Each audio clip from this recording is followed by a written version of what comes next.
Olá para você da Diário do Brasil. Nós estamos iniciando mais uma edição do Viva o Voto.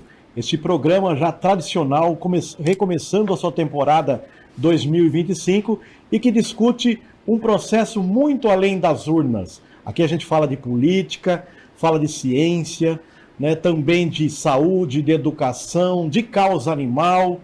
E, obviamente, hoje tem um outro tema muito importante, né? Nós vamos falar sobre esse processo que Bauru está avançando, buscando se consolidar numa atividade muito importante, ou em várias delas que estão integradas e envolvidas diretamente, que é a tecnologia e a inovação. E nada melhor para falar sobre esse assunto com o professor doutor da Unesp, que foi diretor da Faculdade de Arquiteturas, Artes e Comunicação de 2016 a 2020, o professor doutor Marcelo Carboni Carneiro, que além disso também é o atual diretor do Centro de Inovação Tecnológica de Bauru, o CITEB, que é instalado lá no campus da Unesp de Bauru. Muito obrigado, doutor Marcelo, por ter aceito o nosso convite de participar com a gente aqui e de discutir, né, os programas, os projetos de inovação e tecnologia. Nós vamos falar também de parque tecnológico, enfim, discutir bastante com o senhor sobre essas áreas importantes realmente, principalmente para as futuras gerações. Então, um prazer recebê-lo aqui em nossos estúdios. Eu que agradeço o convite, Amantini, espero transmitir aqui algumas poucas ideias aí, né, sobre esse tema tão relevante para o desenvolvimento da cidade, né, e diria do Estado brasileiro também, que é a inovação tecnológica. Tá, e obviamente nós o conhecemos, muita gente conhece o Marcelo Carboni aqui em Bauru, na região, né, principalmente quem vive aí o dia a dia do mundo universitário, da tecnologia e da inovação. Mas para você, telespectador, que não conhece o Marcelo tanto quanto esse segmento importante da tecnologia e inovação, a gente vai saber um pouco agora da história dele. Marcelo, fala um pouco aí, se apresenta para o nosso telespectador, de onde você veio, onde você nasceu, como é que chegou aqui na nossa cidade de Bauru. Bem, eu sou filho de um trabalhador do ABC, nasci em Santo André, né? E meu pai, torneiro mecânico, né, fez a vida ali no ABC e depois na Zona Sul de São Paulo, ali ligado, né, trabalhando na Massa e Ferguson, né? Então somos de família bastante humilde, bastante pobres também.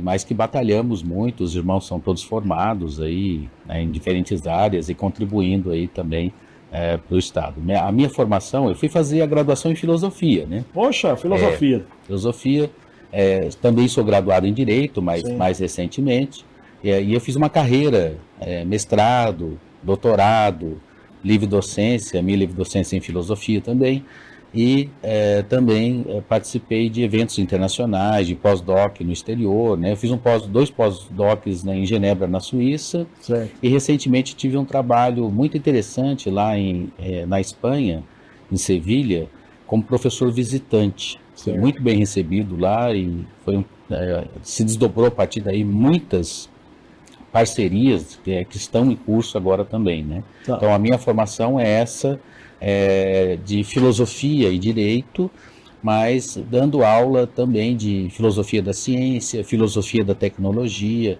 esses temas. Há quantos anos o senhor é professor da Unesp? Eu entrei na Unesp em 2001, né? Então já há 24 anos professor da Unesp aqui de Bauru, né? Então, dizem até aí, quem não tem o direito como primeira opção, né, ou até profissão, dizem que todo mundo deveria fazer uma segunda faculdade que seria de Direito. O senhor concorda com essa ideia?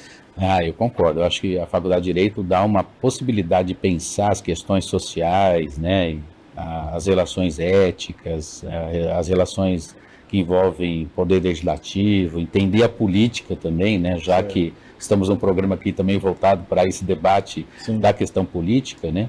Então o direito permite ver... A Faculdade de Direito é uma faculdade muito complexa, né? Porque ela envolve muitas áreas ali, muitas formas de atuar também distintas, né? Mas é belíssima faculdade, extraordinária, indica todo mundo que faça aí, quem tiver interesse. E fala muito, acredito, de de ética, né, de condutas éticas, e trata muito das legislações, né? Claro. Seja no âmbito municipal, estadual ou federal, né? Claro. Eu acabei me especializando, né? O meu TCC foi sobre uma das leis de inovação tecnológica, e eu acho que o município usa muito pouco aqui, né? Os empresários, que é a Lei do Bem. É uma lei que pode ser utilizada para investir em inovação, Certo. e esse investimento em inovação impulsiona a própria empresa, e você vai ter também benefícios por adotar essa lei, né? Deixar de recolher alguns impostos, porque ele é reinvestido na própria empresa na forma de inovação, né? Tá. Então é bem interessante, né? Como que a inovação tecnológica também tem essa relação com o direito. Entendi. Né? Agora, o senhor tem, aproveitando a sua vasta experiência na área de tecnologia, inovação, didática, inclusive, como é que o senhor avalia hoje o momento do país, do Brasil, em relação aos investimentos voltados à área de tecnologia e inovação? Os investimentos são poucos ainda, né? Muito pouco, muito abaixo daquilo que deve ser para que, de fato, o país possa produzir algo inovador, né? Disruptivo, né? Que possa fazer a diferença e que possa também impactar no desenvolvimento do Estado, né? Recentemente tivemos a aprovação do orçamento, né? Não sei quantos acompanharam, né? A aprovação do orçamento só se deu nesse ano, a aprovação desse ano, que tinha que ter sido aprovado ano passado, né? E tem cortes muito grandes, né? Do fomento à inovação tecnológica, né? Só para dar um exemplo, o CNPq teve um corte enorme, né, de vários projetos que seriam interessantes para o desenvolvimento do país. Lamentável até essa situação, porque os países mais desenvolvidos do mundo investem bastante em saúde, educação, e obviamente que na última década para cá investindo muito em tecnologia e inovação.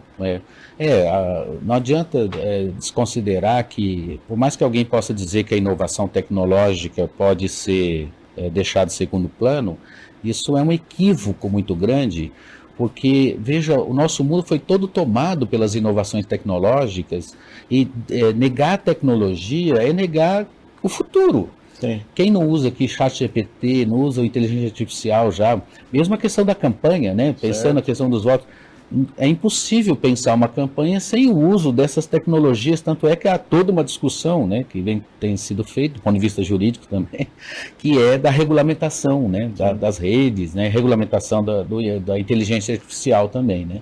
Aliás, o senhor tocou num ponto importante, que seria até a minha próxima pergunta, em relação à inteligência artificial. Veio para ficar, claro. Realmente vai avançar bastante esse processo. Claro. Quais são os mitos ainda? Tem muita gente ainda que teme perder emprego. Como é que o senhor encara essa situação? É claro que a tecnologia em si, né, ela não é boa ou má. Sim. Somos nós, humanos, que fazemos uso dessa tecnologia, né? Então, a inteligência artificial, ela veio para ficar, ela está colocada aí como fundamental para o mundo contemporâneo, né? O século XXI é o século da inovação tecnológica, é o século em que a IA, a inteligência artificial, tem se desenvolvido e tem construído ferramentas que são imprescindíveis para as várias áreas, né? É claro que o mundo vai ser remodelado a partir dessas novas tecnologias, né? Pensar a revolução que isso vai acontecer nas profissões, né? A gente comentava há pouco de direito, né? Certamente as profissões vão sofrer essa mudança, mas não adianta ter uma tecnofobia, né? Olhar para essas tecnologias e negá-las no sentido de dizer que a gente pode voltar para o momento anterior sem elas. É impossível, né? É irreversível. Agora, temos que regular, temos que pensar, né, essas tecnologias e, claro, pesquisar sobre isso, pesquisar quais os danos que isso pode causar também, né? Você veja, eu estive fora e há muitas pesquisas sendo feitas, participei de congressos de inteligência artificial, inclusive ligando inteligência artificial e direito, se discute as consequências dessa inteligência artificial e se discute também qual o impacto das telas, né, na nossa forma de ser, né, no dia a dia, a relação entre essas novas tecnologias e depressão, por exemplo, ou a discussão, não sei se os que nos assistem aqui já assistiram aquela série Adolescência, né, que discute isso, né, como que essas novas tecnologias vão criando também uma forma de relação entre as pessoas que podem gerar também bullying virtual. Claro que as escolas, né, recentemente foram proibidas, né, de usarem celulares na escola, porque isso criava problemas também no ambiente escolar. Então, tudo isso tem que ser debatido, mas é irreversível a inteligência artificial e cada vez mais vai se estruturar para ser mais inteligente, mais utilizada. E eu acho que chega um momento em que será muito eficaz, assim, autoprogramada e resolver questões que nós demorávamos muito para resolver. No direito, por exemplo, os tribunais já usam, né? O Supremo já usa a inteligência artificial para pensar. É claro que não se resolve com a inteligência artificial somente ainda, né? Você tem que ter alguém que vai ler, que vai, né, cuidar daquilo que está sendo produzido pela inteligência artificial, né? É importante também ressaltar que tudo parte do conhecimento humano, né? É o humano também que vai desenvolver essa tecnologia. Claro, e aí, por ser humano, como é que a gente pode discutir a questão das big techs, né? Quer dizer, essas grandes empresas de tecnologia que têm a informação na mão, né? Então elas podem manipular as pessoas também, mas tudo isso tem que ser discutido, né? Tem que ser pensado, por isso que esse debate de regulação, né, dos meios aí, da inteligência artificial tem que ser feito, né? Feito por nós, né, que vivemos e seremos afetados por essa nova inteligência que é irreversível.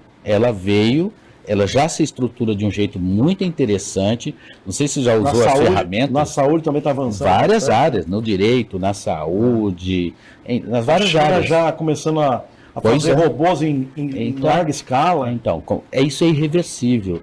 Tudo bem, a gente pode olhar para isso e fazer crítica também, obviamente, né? Como tem toda essa discussão, né, que vocês já ouviram falar, né, de uberização, né, do trabalho e tal. Tem que se discutir como é que vai ficar o trabalho também com essa inteligência artificial, né? Que você falou, vai precarizar, não vai?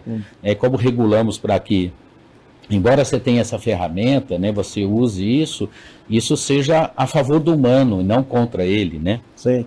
Em relação ao trabalho home office, eu acho que é importante o senhor emitir a sua opinião, até porque nós, né, foi praticamente, avançou bastante durante o período de pandemia, e tem muita gente que agora, né, não vou dizer que acabou a pandemia, porque a gente ainda convive com muitos casos da Covid aí, e talvez até seja surpreendido com outras que possam vir, mas o home office ainda é muito utilizado por várias empresas e vários segmentos. Claro. Algumas empresas, inclusive, adotaram uma sistemática forte aí de home office, né? Percebendo, aí você vê como é que fica a questão do controle, né?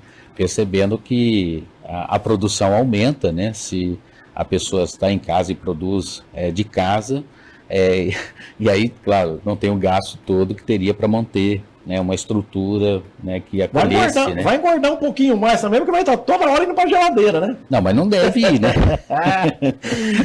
Tá aí um bate-papo gostoso com o professor, aqui o Marcelo Carbone, da Unesp, né, também diretor do Centro de Inovação Tecnológica de Bauru, que está instalado na Unesp. Daqui a pouquinho a gente vai saber da importância da instalação do centro lá, mas ele vai deixar bem claro também que apesar de estar lá apesar no bom sentido, obviamente, apesar de estar nessa instituição tradicional e conceituada, Unesp, uma das principais universidades paulistas e também do país, ele vai explicar para a gente que é um patrimônio que está lá à disposição de todo o segmento produtivo, empreendedor de Bauru e da nossa região.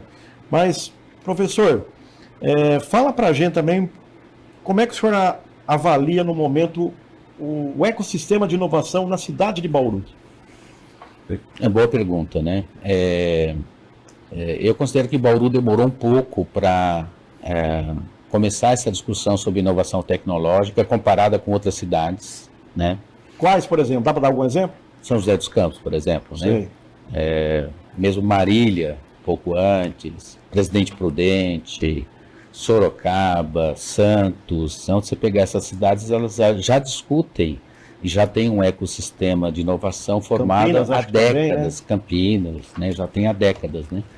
Aqui, recentemente, começamos essa discussão. Eu presidi o primeiro presidente ali, né, do Conselho Municipal de Ciência, Tecnologia e Inovação. mas é muito recente, né? A lei de inovação aprovada aqui é muito recente também.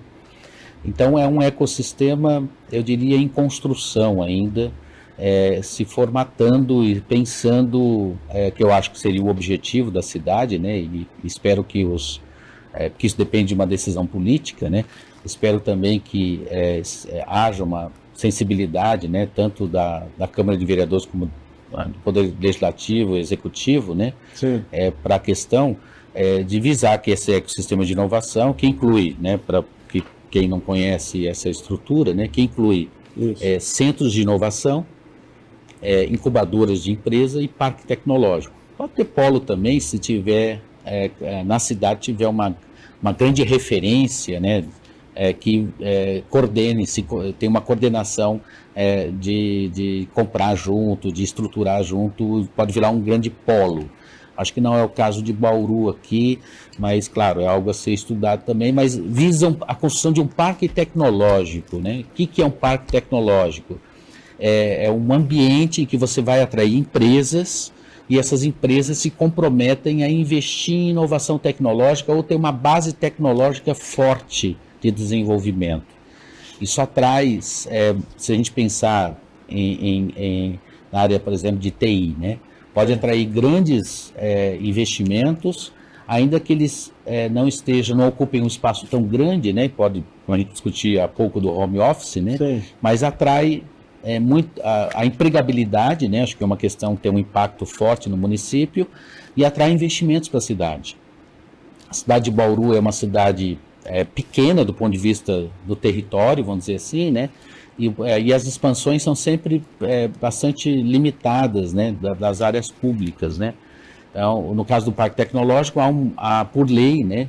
Uma exigência de 200 mil metros quadrados, mas esses 200 mil pode ser, não precisa ser contíguo ali, não precisa ser junto, pode ser composto, né, por toda a cidade e os espaços, né? Aliás, o senhor abriu um debate importante, que essa foi a grande discussão para se aprovar a devolução de uma área para o executivo, que é exatamente uma área muito cobiçada por várias empresas aí que estão pleiteando, né? Sim. Uma área de pouco mais, exatamente 200 mil metros quadrados. E alguns vereadores tinham essa dúvida, mas... E a própria SEDECOM, a própria Secretaria de Desenvolvimento tinha essa dúvida, né?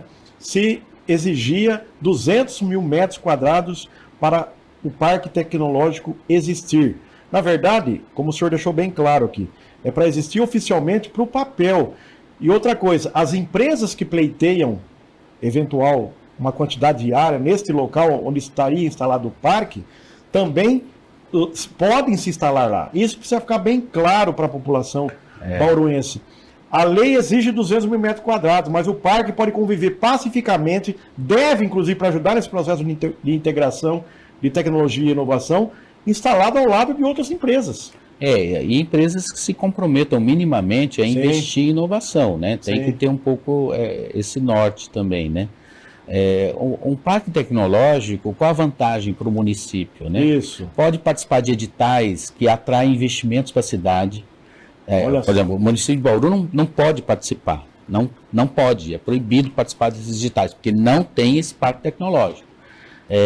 Tem os pressupostos, né, estabelecidos em lei, não sei quantos de vocês sabem, mas a Constituição de 88, lá no seu capítulo 4, né, os artigos 218 e 219b, já falava de inovação ali, né, ciência, tecnologia e inovação, mas essa regulação só se deu em 2016 com o Marco Legal Federal e depois com a Lei Estadual de 2017. Então, veja que é muito recente essa discussão no país, a regulação, né, disso. E essa regulação se desdobrou no entendimento de que a inovação é imprescindível para o desenvolvimento do Estado brasileiro. E aí há investimentos, abre-se editais para investir na construção e consolidação desses parques tecnológicos. Bauru não tem isso. E os pressupostos estabelecidos em lei tem o ecossistema de inovação, acho que tem caminhado bem, tem uma lei de inovação, tem um centro de inovação e uma incubadora, né, que nós acabamos criando lá, nós que eu digo é uma equipe, né, uma equipe que envolve muitas pessoas do ecossistema de inovação, não é só a Unesp, né? Mas claro que a Unesp tem um protagonismo ali, né, por ter, inclusive, eu sou da Unesp também, né? O diretor que conduziu ali, mas ninguém faz nada sozinho, né? Claro. É sempre em grupo, a equipe, com apoio. Então, essas condições, vamos dizer assim, prévias para o parque, elas estão garantidas. Teria que fazer um estudo sobre a vocação da cidade, para onde a cidade pode apontar, não para um governo atual, né, para uma gestão, mas uma política de Estado mesmo, uma política por município para daqui 10, 20, 30 anos, né? Isso tem que ser feito, né? Claro que isso exige um estudo, um investimento, né? Não é muito grande, né? Mas ele tem que ser feito, né? Com economistas, com pessoas que dominam, que poderiam pensar a cidade e alavancá-la, né? Claro que é importante fazer muitas coisas no município, mas isso é um pensamento a longo prazo. E aí se desdobra em pensar estruturação de espaços de inovação, a cidade inteligente, que é um tema fundamental, pensar a cidade, como que ela pode se estruturar dessa forma, busca de investimentos internacionais na cidade, porque é uma cidade que está dentro de um pacto de inovação, que segue essas regulamentações. Então, tudo isso é imprescindível para pensar a questão do desenvolvimento econômico da cidade de Bauru, mas eu diria do território, né? Não só a cidade, né? Mas você pensar que as várias cidades estão próximas ali. No mínimo, a nossa região administrativa, aí, composta por 39 municípios, né, professor? Agora, o senhor tocou aí rapidamente num ponto importante, quer dizer, a importância do segmento do conhecimento das universidades, dos empreendedores, né, principalmente na área de inovação e tecnologia, e também a importância essencial e fundamental do poder público, né, para fechar esse tripé com chave de ouro, ou seja, executivo e legislativo trabalhando fortemente, impulsionando realmente, atraindo, liderando esse processo, vamos dizer assim, e realmente de atrair os empreendedores e o conhecimento por meio das universidades para essas grandes conquistas. Não, sem dúvida. Tem que pensar que inovação se dá com 4 hélices, né? Sim. Precisa do poder público. Se não tiver poder público, não avança. Não avança. Tem decisões que são políticas, né? De envolver também o poder público, as políticas públicas que vão se desdobrar a partir dessas decisões, né? Sim. Então, o executivo é fundamental. O legislativo é quem, né, vai ajudar nessa construção, né? Porque todo projeto, né, de orçamentário vai para o legislativo, ele tem que estar de acordo, tem que estar ciente também que a cidade precisa disso, né? Sim. Precisa dos empresários, né? Então, quando nós, por exemplo, credenciamos a incubadora, né, Saroia Incubadora, tivemos apoio de empresários, né, que investiram ali.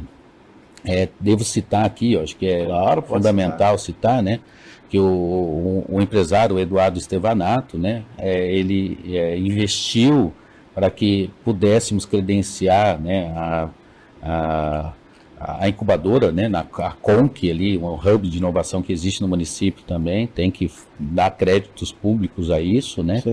Tem o CODESE que se estruturou, acho que agora não sei como é que está, se ele está avançando mais ou menos, né? Que é um grupo de empresários que pensam a cidade e propõem políticas públicas para a cidade. Então tem que ter empresários, tem que ter poder público, tem que ter as universidades, os institutos de ensino superior do município e tem que ter a sociedade envolvida. Sim. A sociedade não pode ficar de fora, né? A sociedade tem que entender o que é isso, quais são esses processos e como que isso vai beneficiar a própria sociedade, não só emprego, fundamental, imprescindível, mas também como melhora a qualidade de vida na cidade.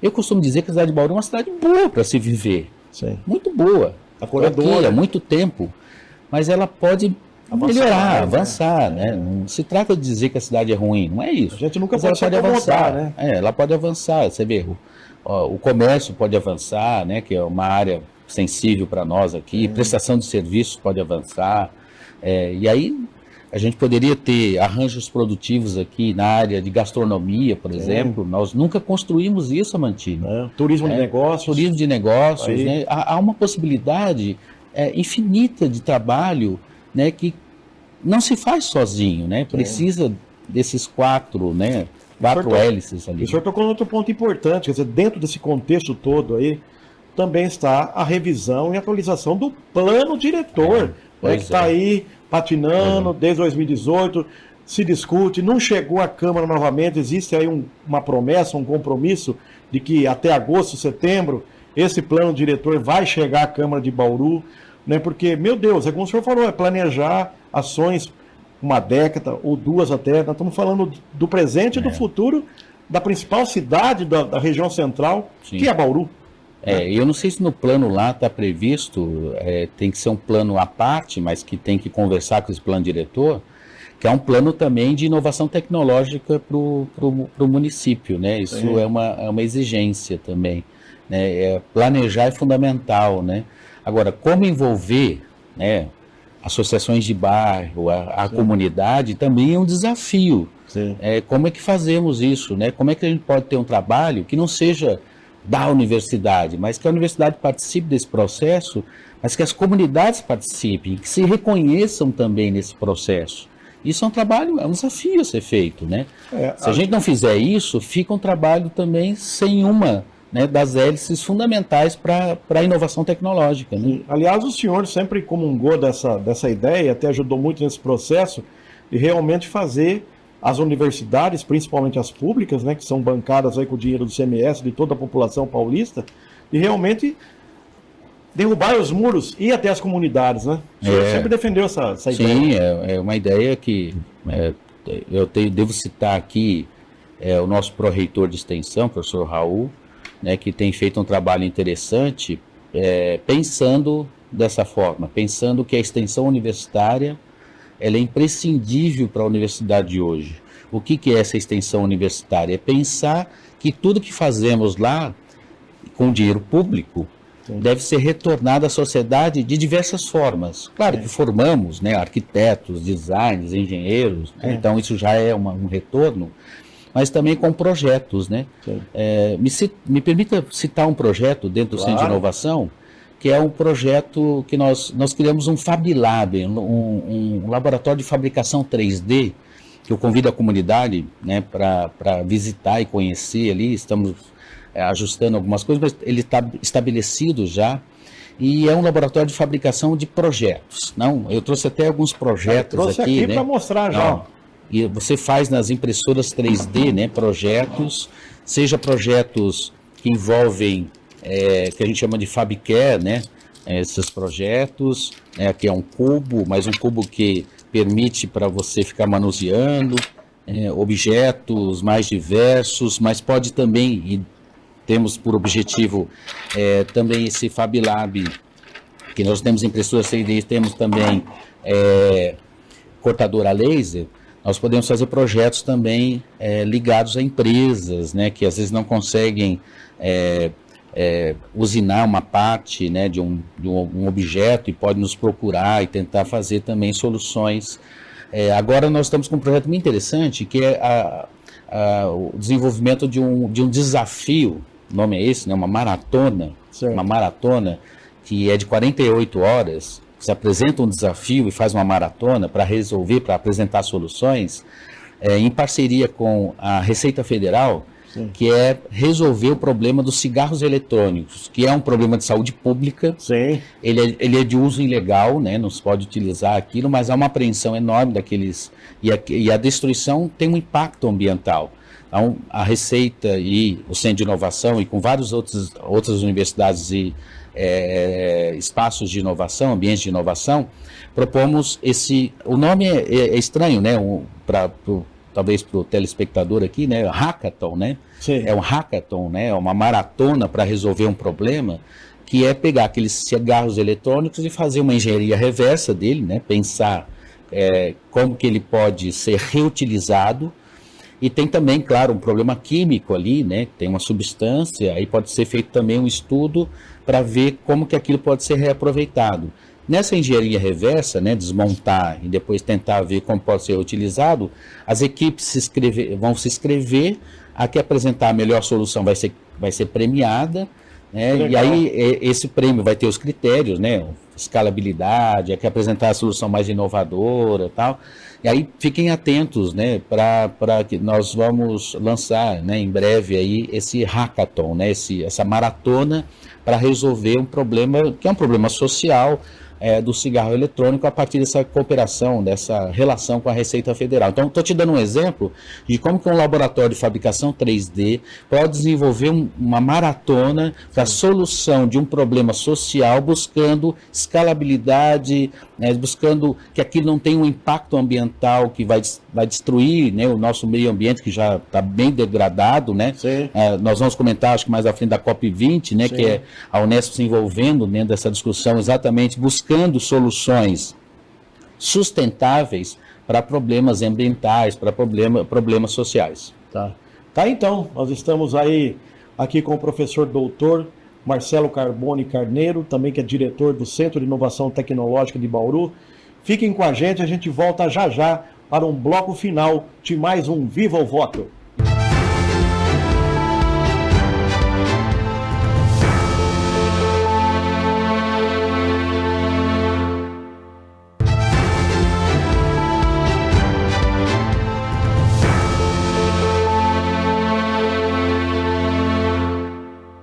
Olá, voltamos aqui com o Viva o Voto, recebendo hoje o professor Marcelo Carbone, diretor do Centro de Inovação Tecnológica da Unesp.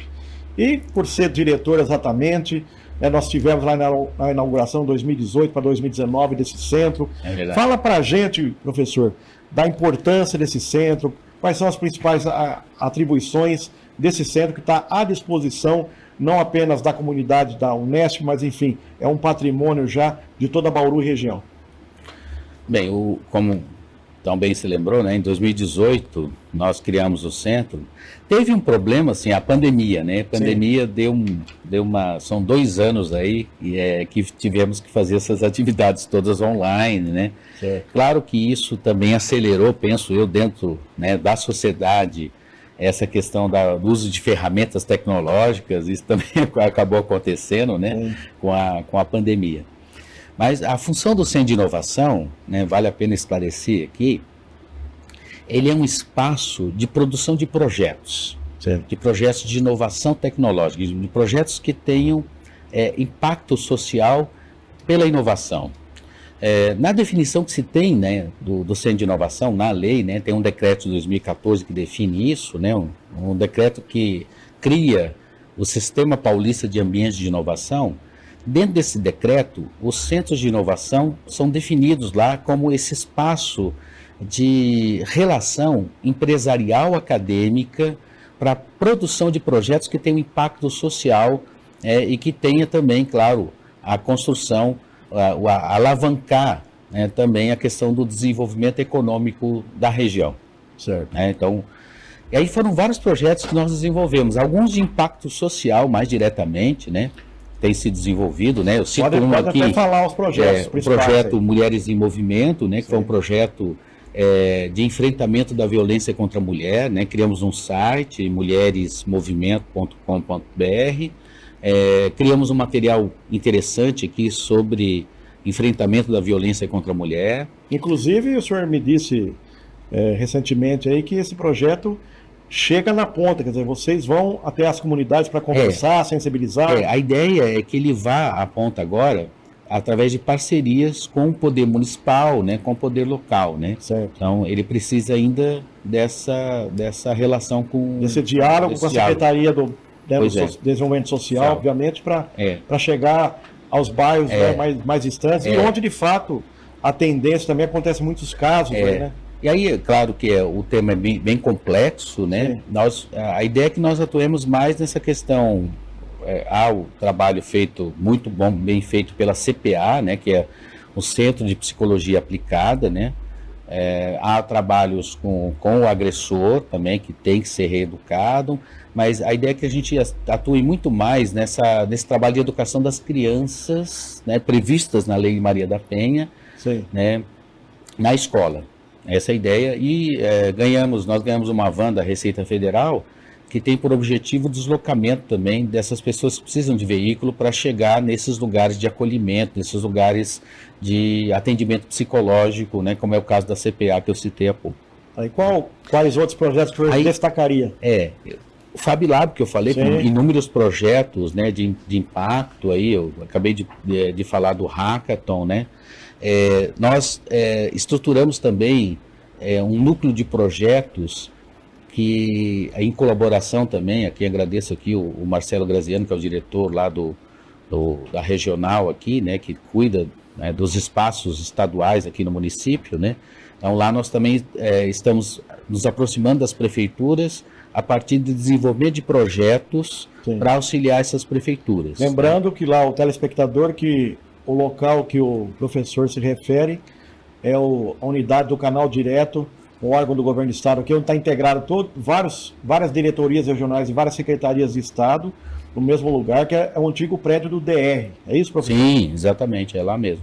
Ficou um espaço muito bonito, né? Sim. Muito interessante, aliás, você acompanhou lá toda a reforma, né? Todo o trabalho, porque estava lá à frente à época, né? Sim. Nós organizamos inúmeros eventos também, cito aqui a organização da Semana Nacional de Ciência, Tecnologia e Inovação, né? Que pode ser melhor, pode aumentar, pode se articular mais e mais, mas também participamos disso. Participamos de editais que envolvem a produção e o acompanhamento de tecnologia assistiva, né? Via FINEP, né? Que é desenvolvimento de órtese e prótese, né? Que é uma coisa fundamental aí, pensando na sociedade, né? Estruturamos uma equipe de robótica também, temos alunos envolvidos tanto do CTI, do nosso colégio técnico, né, industrial da Unesp. Temos agora o desenvolvimento de uma plataforma também inovadora para o IPEM, né, que é o Instituto de Pesos e Medidas, é uma plataforma de inspeção veicular, né, está sendo desenvolvida ali dentro do Centro de Inovação, né, nós coordenamos isso. Nós temos vários projetos que envolvem impressão 3D e corte a laser junto com a comunidade. A ideia é que nos aproximemos mais e mais, né? Somos um centro de inovação credenciado à Rede Paulista de Ambientes de Inovação. Isso é muito importante. Porque sem o qual, né, se você não é credenciado nem como centro de inovação, nem como incubadora, você não pode receber qualquer tipo de incentivo, né? Fica impedido de receber e de crescer e desenvolver e potencializar os projetos no município. É como se fosse um selo de reconhecimento e de credibilidade, né? Que mais? Tem vários projetos dentro da Unesp que desenvolvido coisas mais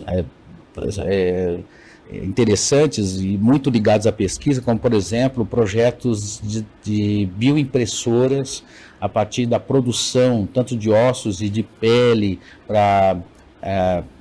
em parceria com a área odontológica, com a área médica. Tudo isso então, aqui no campus de Bauru. Tudo no campus de Bauru, né? Se alguém quiser conhecer também esse laboratório... É aberto à comunidade? Como é que faz assim para o telespectador teria que agendar no Centro de Inovação, e aí porque esse em particular, né, ele tem até uma área limpa, tá? É mais complicado de ir lá com uma grande quantidade, mas com visita monitorada é fácil visitar. Por exemplo, uma escola, um professor que quer levar os alunos, como é que faz? Então entra em contato com vocês lá no Centro de Inovação? Entra em contato com o Centro de Inovação, na Unesp, né? Entra no site ali do Centro de Inovação Unesp Bauru, né? Pede um agendamento? Pede um agendamento, nós marcamos ali e a escola vai. É muito interessante. Nós vamos ter agora, no mês de maio, nós vamos ter um evento também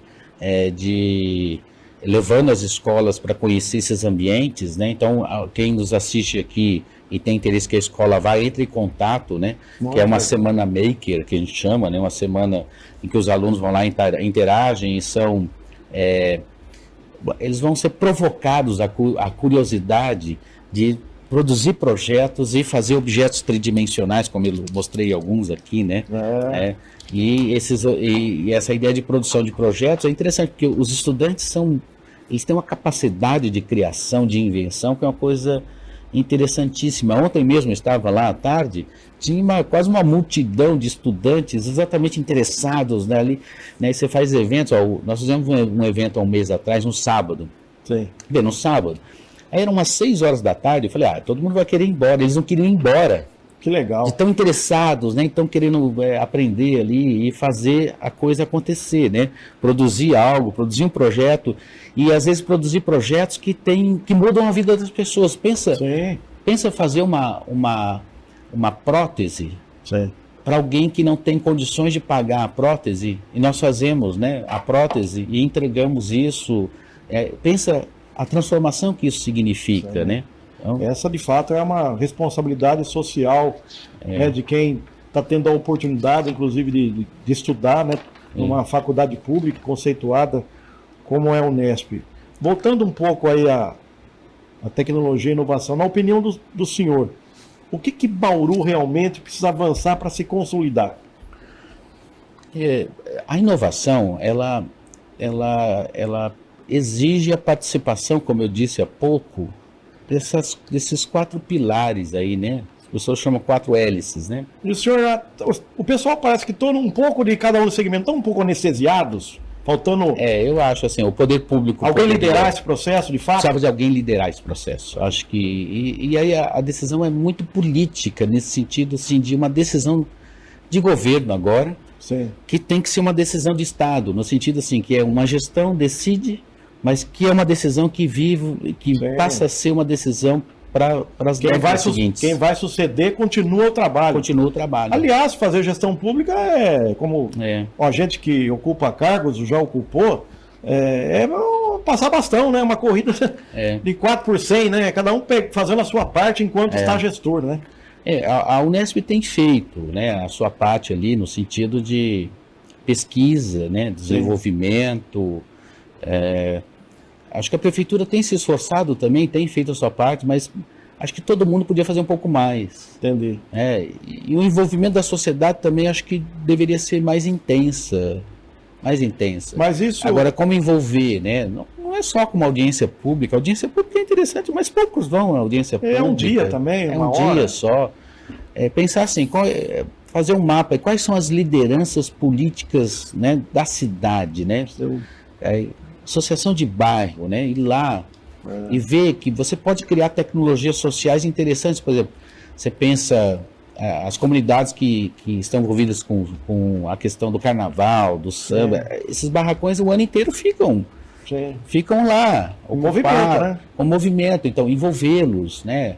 Pode fazer, eu esqueci de citar um projeto também nosso, muito disruptivo, muito interessante, que é um projeto chamado de Upcycling, Downcycling, que é um projeto de pegar roupas e transformá-las no sentido de torná-las melhores, né, qualificá-las, né. Claro que aqui algumas roupas que não tem tanta essa condição, mas elas posso tirar as fibras e virar a enchimento de almofada e tal, mas há o projeto, esse também em parceria com a Receita Federal, né, com comunidades que discutem essa questão, que também pode ser potencializado mais ainda, né.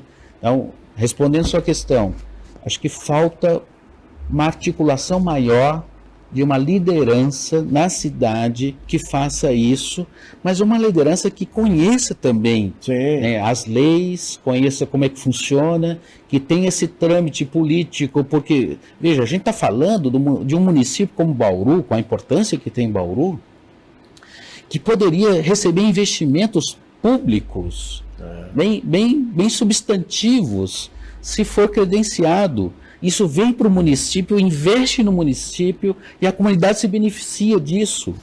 Mas, claro, depende de uma decisão, de uma liderança que consiga levar isso. E que consiga envolver a comunidade, os empresários. Eu acho que esse grupo de empresários que eu citei também, Codese, eles poderiam se rearticular, poderiam repensar a cidade, participando junto. Não eles dão a solução para a cidade, mas participam juntos, né? Você participou de algumas reuniões de debate também, né, que aconteceu no passado. Eu acho que agora diminuiu bastante, né? O que você está falando, parece que é um momento em que está mais paralisado, né? Não é uma questão só de Bauru, mas a gente avaliando, né, a sociedade brasileira como um todo, o momento político até que o Brasil atravessa, esse confronto de A contra B, que não avançou em nada, a melhoria da qualidade de vida, foi até um mal para o país, a nosso ver. Então, e outra, a gente vê hoje, professor, pelo menos na minha opinião, tem muita gente assim que coloca às vezes a vaidade pessoal à frente do interesse coletivo, ou então o interesse corporativo buscando privilégios e não interesse coletivo na frente, e aí vai se perdendo realmente essas prioridades de se focar num grande projeto, que quando tem um bom projeto, como o senhor falou, há recursos, desde que haja um bom projeto e envolvimento. Por outro lado, às vezes a gente culpa do cidadão comum não participar mais. Eu acho até que são vítimas desse processo todo, Porque falta essa liderança para liderar, para dizer, o caminho é este e não este, né? E também explicar aquele projeto de forma didática, mostrar o caminho. Como é que eu vou gostar de uma coisa que eu nunca experimentei na vida, que eu não conheço? Claro, e como é que você vai gostar de alguma coisa que você sente que não vai ter qualquer participação, benefício com aquilo, né? Exatamente, né? Então precisa tocar não só o conhecimento técnico, precisa tocar o coração das pessoas, né? A pessoa precisa entender que aquele projeto saindo do papel, como o senhor disse, seja na saúde, na educação, no esporte, na cultura, vai beneficiar o cidadão e a família dele, o bairro dele, né? A cidade dele. A cidade. Né? Eu considero a cidade de Bauru uma cidade boa para viver. Eu criei meus filhos aqui, né? Sim. Meus 2 filhos. É uma cidade que os índices de violência são baixos. Claro, há violência, lamentavelmente, né? É uma cidade tranquila para viver. Ainda considero assim, né? Mas ela pode mais, ela pode se envolver mais nos processos, né? Eu acho que a Câmara Municipal teria um papel também importante aí, né? Não só o Executivo. Sim, né? Agora são 21, né? Então. Aumentaram mais 4 vagas. Muitos deles são já lideranças políticas desses lugares que eu estou falando, sim, né? Então, essas lideranças poderiam articular, né? E respeitando a diversidade, né? Quem pensa diferente é fundamental no processo. Democrático. Mas como que nós envolvemos? A grande pergunta não é culpando o cidadão comum, é como que nós envolvemos, como que o cidadão comum pode se envolver na discussão, né? Eles se sentirem importantes. Se sentirem participando, né? Que não vão só lá no dia do voto, dar um voto e acabou. Não, eu tenho que participar da minha cidade. Aí, ó, é o título do programa. É o programa que vai muito além das urnas, acompanhar não apenas em quem você votou, o trabalho dessa pessoa, mas também se envolver. Né? Na Câmara Municipal, como o senhor disse, a gente está lá toda semana acompanhando a sessão ordinária às segundas-feiras, as reuniões públicas, audiências públicas. Tá certo também que muitas delas são feitas em horários que parece que é para o público não ir, né? Porque fazer... pode até repensar isso. Então, né? Reunião pública feita 2 horas da tarde, 3 horas da tarde, 9 da manhã, é claro que o público está trabalhando essa hora. Trabalhando, claro. Né? Inclusive, a gente tem acompanhado lá que existe até aí uma discussão interna lá de mudança do horário das sessões, passar às vezes até para o período noturno. A própria Câmara está num prédio muito apertado, acanhado, não tem mais nem como crescer para lá. Então tudo isso precisa ser discutido para ajudar nesse processo todo. Né? Agora mudando um pouco, professor, aí de um tema tão importante, tão relevante quanto a tecnologia e inovação, e que também está envolvido diretamente, de forma integrada, é a conferência, né? A COP30, que vai acontecer em novembro, lá em Belém do Pará, já com 78% das obras lá, os preparativos para receber, toda a infraestrutura sendo armada para receber aí, né, chefes de Estado e de governo de várias partes do mundo, o Brasil sediando aí, e a gente sabe que a Unesp preparou aí um grupo de trabalho para participar ativamente dessa conferência em novembro deste ano. Enfim, gostaria que o senhor falasse um pouco da importância da participação desses pesquisadores, professores da instituição Unesp, né? E também, se o senhor pode, inclusive, adiantar para a gente se tem alguém envolvido diretamente aqui do campus de Bauru na conferência lá de novembro.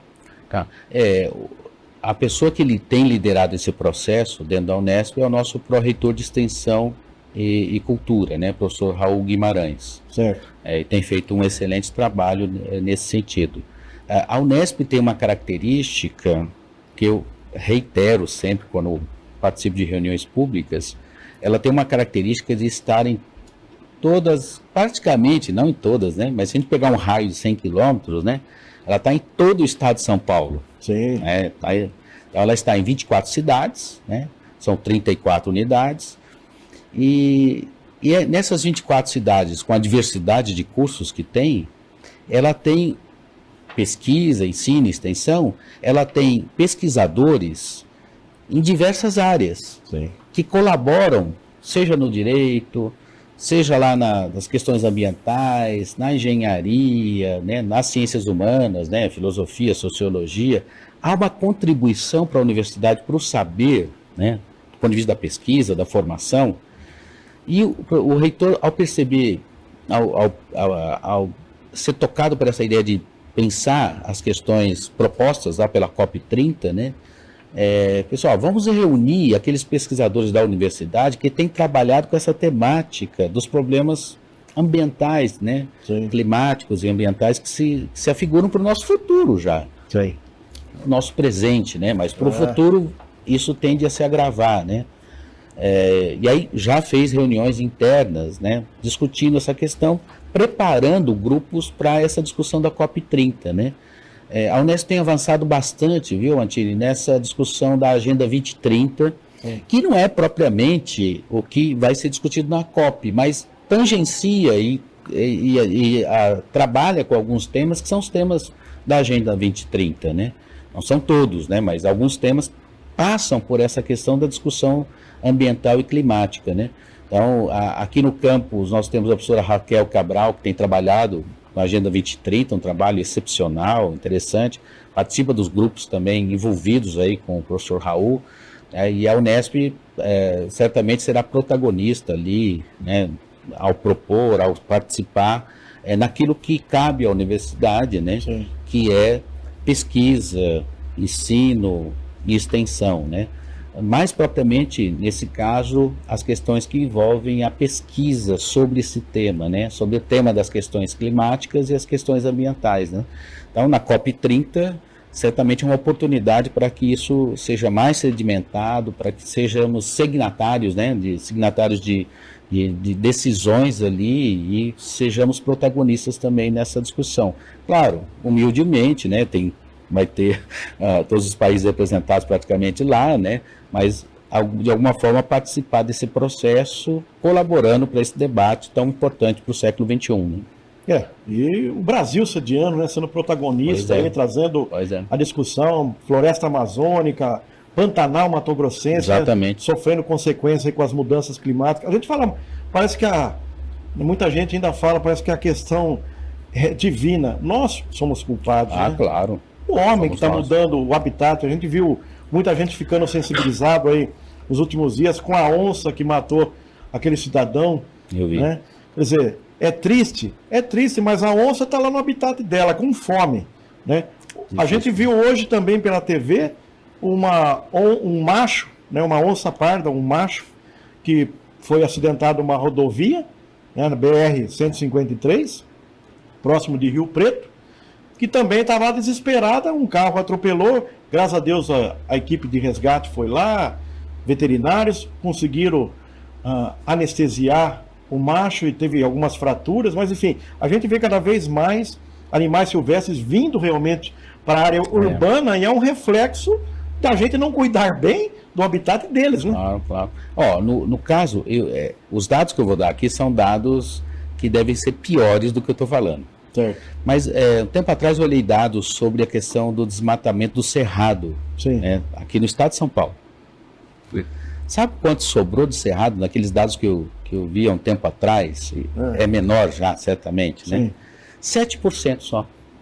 Nós desmatamos 93%.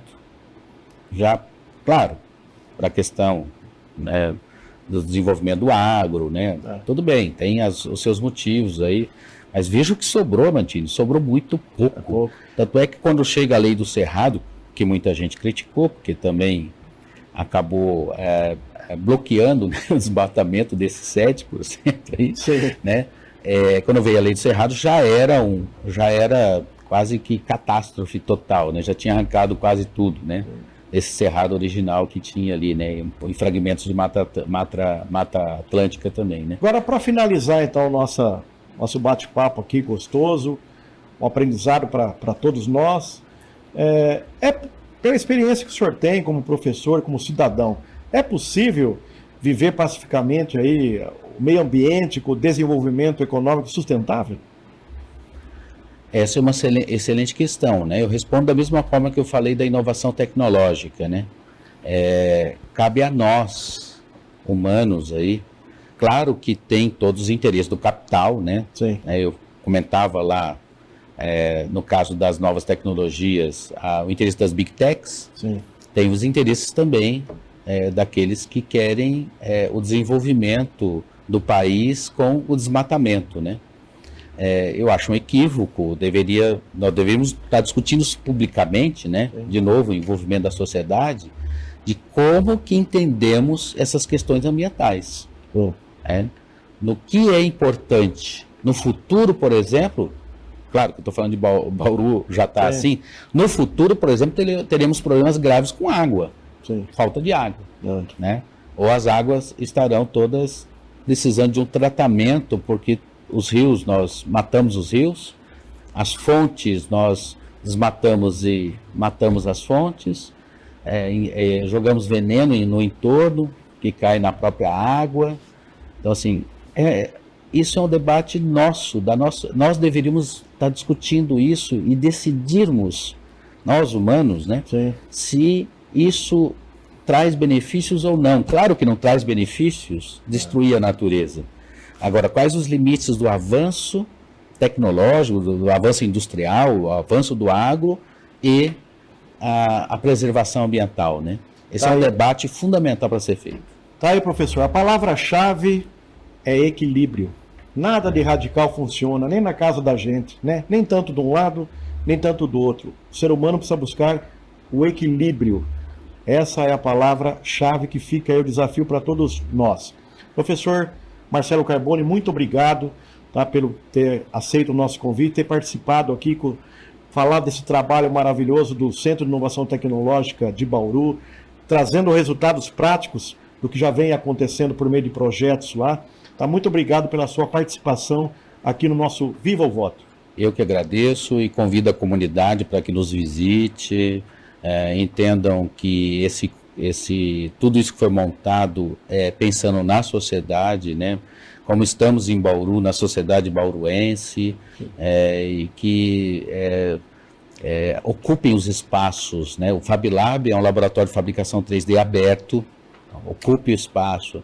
Temos eventos lá das feiras makers, envolvimento com as escolas, né? Agora nós vamos desenvolver um projeto que nós chamamos de FabLab móvel junto com o CTI, que vamos às escolas, né? Então a questão de robótica, impressão 3D, então é fazer isso, né? Então fica o meu apelo aí à sociedade da importância dessas ações e do envolvimento da sociedade, do poder público, né, do executivo legislativo e dos empresários, para que possamos pensar Bauru do futuro. Muito obrigado. Então, acompanhamos então mais uma edição do Vivo Voto, desta vez com o professor doutor Marcelo Carboni Carneiro, que é diretor lá do Centro de Inovação Tecnológica instalado dentro da Unesp. José Eduardo Amantini, forte abraço a todos e voltamos em breve com mais uma edição do Viva o Voto, esse programa que vai muito além das urnas.